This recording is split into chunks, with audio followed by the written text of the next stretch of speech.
አሰላሙ አለይኩም ወራህመቱላሂ ወበረካቱ። ውድ የተከበራችሁ የሀያት ቤተሰብ እንዴት ናችሁ? ደህና ናችሁ? እኔ ጋር ሁሉም ሰላም ነው። እንግዲህ ቻው እንደምታዩት ማለት ነው የሪያዲ አቧራም አልተቻለም። ዛሬ ብናጥብ ነገ ይቆሽሻል፣ ዛሬ ብናጥብ ነገ ይቆሽሻል። ያገባን እላችኋለሁ። ያመጣል አቧራውን ያስተኛዋል።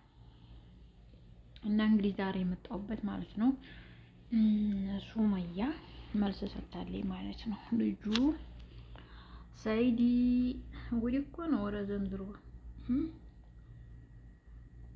ሱመያ ወዲ ኋላ አይደል ማታ መጣሽ። አሁን አንዳንዴ ማለት ነው ታይ እንጂ ታይ ምን ነው ሱመያ እና ሌላም ልጅ አለው ያለች ነው እኮ እኔ እኮ የሰይድ ልጆች ጉድ እኮ ነው። ነረተ ሀባይቢ እንግዲህ ሱመያ ማለት ነው አሁን እንደገና ሁለት ልጅ አለው ሀያትና አብዲ ብለዋል። እና እኔ እንዲህ ነበር የማውቀው፣ ግን እሱ ያለው ሌላም ልጆች አሉት። ይሄ ነገር አቆጣልኝ እያለች ወደ ቃሏን ለማጠፍ እየሄደች ነው ማለት ነው። ይሄ ምክንያቱም ለተመልካች ራሱ ማለት ነው። ምክንያቱም አንድ ሰው ለተመልካች ክብር ሲኖር የሰው ልጅ ያንን ቃል ይጠብቃል። ነገር ግን ለተመልካች ምንም ክብር ከሌለው ያን ነገር ያጥፋል። በዛም ላይ ደግሞ ፈጣሪ ጋር የሚጣላበት ነገር ነው ማለት ነው። እንዴት ነው አሁን ሱመያ የምታስቢው? አንዲ ነገር ዛመዴ ዝመዴ ያ የራሱ ውሳኔ ነው። ነገር ግን እዚህ ላይ ልጁ የሱ ካልሆነ ልጆቹን ማሳየት ይኖርብሻል። ምክንያቱም እንዲህ ልጆች ያማሽ ነገ አባቴ ነው የሚሉት ወደድሽም ጠላሽም ማለት ነው። ስለዚህ አሁን አንቺ እንዴት ነው እንደዛ ነው ከምትይ በስነ ስርዓቱ ልጁን ማሳየት ነው። ልጆቹን አንዲ ነገር ብቻ እውነት ካልሆነ ይሄ ነገር የሰው ወሬ ብዙ ነገር ያደርጋል ማለት ነው። አንቺ ደግሞ እነሱን እየተከተልሽ ማድረግ ያልሽው በጣም ከባድ ነው ማለት ነው። የሰው ወሬ እየሰማሽ ማድረግ ያልሽው በጣም ከባድ ነው። ስለዚህ እኒህ ልጆች ነገ በስቲያም ከፍታሉ ልጅ ግዴታ አባቴን ነው የሚለው። አሁን አንቺ በዛ አላሳይም ምናምን እኔ በማግባቱ አይደለም ብላለች ብሏል ሰይድ። ያ ካልሆነ ቢያገባም አንቺን እስካስተዳደረ ድረስ ይችላል አንዲ ነገር ማለት ነው። አሁን ግን እያጠፋሽ ነው ያኒ ሱመያ ማለት ነው። ነገሩ ሁላ እያጠፋሽው ነው። እና ይሄ ነገር ግዴታ ነው። ወዲህ ማልሽ ምን ማልሽ ሀዩን ከሆነ ማትፈልጊው ሀዩን የሆነ ግልጽ ሆነሽ መናገር ነው እንጂ ልጆቹ የትም ሆነ የትም አባታቸውን ይፈልጋሉ። አሁን ላንቺ መስሎ ይታይሽ ይችላል። ነገር ግን ልጆቹ ነገ አባቴ ነው የሚሉት እንጂ አሁን ያን ነገር ነው የምታስቢው አይደል? ላላላ እና ሱመያ አሁን ቃልሽን እያጠፍሽ ነው። ምክንያቱም መጀመሪያ ለተመልካች ክብር ይገባል። ለተመልካች ክብር ይኖርሽ ማለት ነው። ይሄ ተመልካች በጣም ከባድ ነው። አንዴ ሰው ፊት አትግቢ፣ ሰው እንትን ውስጥ አትግቢ፣ ሰው ምላስ ውስጥ አትግቢ። ተገባሽ ግን ችግሩ ለማንም ታይሆን ለአንቺ ነው ማለት ነው። ስለዚህ እንደዚህ ማድረግ የለብሽም እንላለን። ሱመያ ይሄ ነገር መደረግ የለበትም። ምክንያቱም ይሄ ነገር ካደረሽ ለራስሽ ጎዳሻ ማለት ነው። ልጆቹም ይጎዳሉ። ምክንያቱም ልጆቹ ነገ አባቴ ማለታቸው ስለማይቀር አሁን ልጆቹን ማሳየት ነው እውነት ብቻ ይሄ ነገር።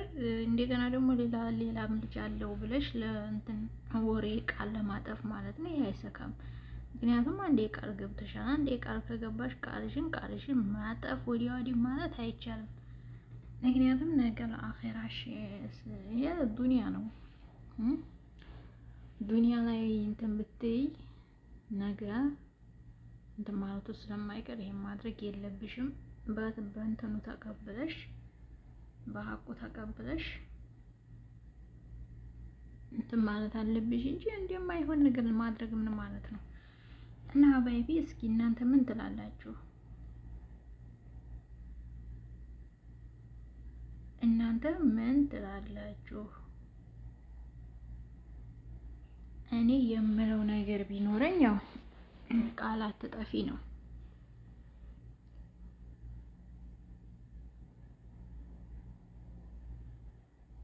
እና ሀባይቢ ይሄ ነገር ማድረግ የለብሽም ሱመያ። ቃልሽን አትጠፊ፣ ቃልሽን ጠብቂ። ቃል ማለት ከባድ ነገር ነው፣ እንደው ዝም ብሎ አይደለም።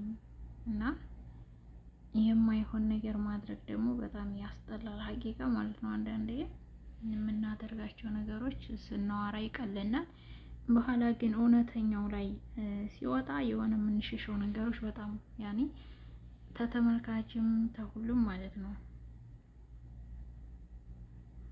ስለዚህ አሁን አንቺ ማድረግ ያለብሽ በስነ ስርዓቱ ልጁን እውነት ያንቺ የሱ ካልሆነ ልጆቹን ቃል ገብተሻል። ቃል የገባሽው ደግሞ በህዝብ ፊት ነው፣ ለተመልካች ነው። ሲቀጥል ደግሞ እነሱም በይልሽ ፈጣሪ አለ፣ ፈጣሪ ይመለከታል። እና አሁን እሱ ወዲያ ወዲህ እያለ ገንዘቡን እየከሰረ ነው። ለምን? ለልጆቹ ሲል ነው። እኔ አሁን አንዳንዴ ሀቅን አትጠፋ ሀቅን ተናገር ይባላል። በሴትነትሽ አግብቷል እርግጥ ነው። ነገር ግን በዛ እያልሽው በዚህ እያልሽው እሱ ልጆቹና አንቺ መኖር ካልፈለሽ ያ የራስሽ ነው። ነገር ግን ልጆቹ ያንቺ ብቻማ አይደል፣ ያንቺ ብቻ ማናረጋቸው ገባሽ? እሱ እኮ መቀማት ቀምቶ መውሰድ እኮ ያኔ ልጅ ከእናቱ መነጠል ስለማይችል ነው እንጂ ህግ ራሱ ያው ትንሽ ከፍ እስከሚል ድረስ እርግጥ ላይፈቅድ ይችላል።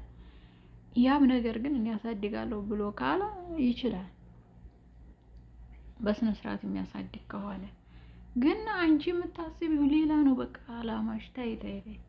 አሁን እየተሳሳሽ ነው ያለሽ። እውነት አንዳንዴ እያወቅን የምናጠፋ ነገሮች አሉ። ብዙ ሰዎች ያውቅና የሚያጠፉት ነገር አለ። ይሄ ቃል ማለት ከባድ ነው። ቃላችሁን ተምታጥፉ ቃል ተሚያጠፋ የወለዱት ይጥፋ ይባላል። እና ሀባይቢ ቆይ ውሃ እየጮህብኝ ሀቅ የሚጠፋ የወለዱት ይጥፋ ይባላል። የሀገራችን ሰዎች እንደዛ ይሉ ነበር። እውነት ነው። ምክንያቱም ሀቅ ነው። በዛ በዚህ እንትን ማለት ትንሽ ይከብዳል። ስለዚህ ሱመያ አሁንም ወዲህ ማለት የለም፣ ልጆቹ ማሳየት ነው። ምክንያቱም ይሄ ነገር ብቻ እውነት ሆኖ እንትን ማለት ይችላል እና እሱን ለማጭበርበር ምናምን እያልሽ ነው። እና ሰው ከሌለውሳ አንድ ሰው ብዙ ነው። እና ማሳየት ስላልፈለግሽ ብቻ ወዲያ ማለት የለብሽ። ምክንያቱም አንቺ እንደዛ ማድረግ የለብሽም ማለት ነው። እና እናንተ ምን ትላላችሁ? እናንተስ ምን ትፈርዳላችሁ? ሀቅን መሸፋፈን ስለማያስፈልግ ማለት ነው። እርግጥ አንቺ በሱ ብቻ ከሆነ የተጠላሽው እርግጠኛ ነኝ ያው ሀዩን በማግባቱ ነው እንጂ ልጅ ስለ ልጁ ብትጠይቂውም ባይጠይቂውም ወለዴ ነው። ምንም ማለት ሆነ መካድም ሆነ አይቻልም። ልጅ ውስጥ ሆነ ድረስ ምን አስበሽ ነው አንቺ እንደዛ? እና ይሄ ማድረግ የለብሽም እንላለን ማለት ነው። ስለዚህ አሁን ማለጎት የለም፣ ልጆቹን ማሳየት ነው። ልጅን ማሳየት ይባላል።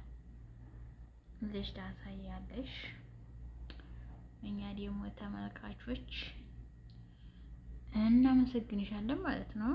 እንዴ ተመልካቹ ወደ ኋላ የሚመጣ የሚያልፍ የለም። ስለዚህ አሁን አንቺ በስነ ስርዓት እንትን ማለት አለብሽ እንላለን።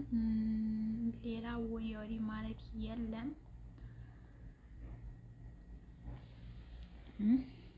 ሰምተሻላ? እንግዲህ ማንዴ ጎቴ እያላችሁ አታበላሹ እንላለን ማለት ነው። ስለዚህ ይቅርታ የሆነ ቪዲዮ እየገባብኝ አስቸገረኝ ማለት ነው። እና እንታረቁታላችሁ ሀባይቢ እና ወዲያ አታርጉላችኋል። እንግዲህ ሱመያ ሀቁን አቀርባለሁ ብለሻል፣ ግዴታ መስጠት ነው። እውነቱ ብቻ ይወጣ እንጂ ማለት ነው። ገባሽ? አንድ ሰው ቃሉን ማጠፍ ማለት በጣም ከባድ ነገር እስከሆነ ድረስ ማለት ነው። ስለዚህ ቃልሽን አትጠፊ እንላለን። እና ሀባይቢ እናንተስ እንዴት ናችሁ? የሪያዲያ ወራ በጣም ያደርጉብናል እላችኋለሁ። እናንተስ እንዴት አድርጎ ይዟችኋል? ዘናም እያላችሁ እንግዲህ ማለት ነው። አላህ ይገድፈን። እኛም ከስደት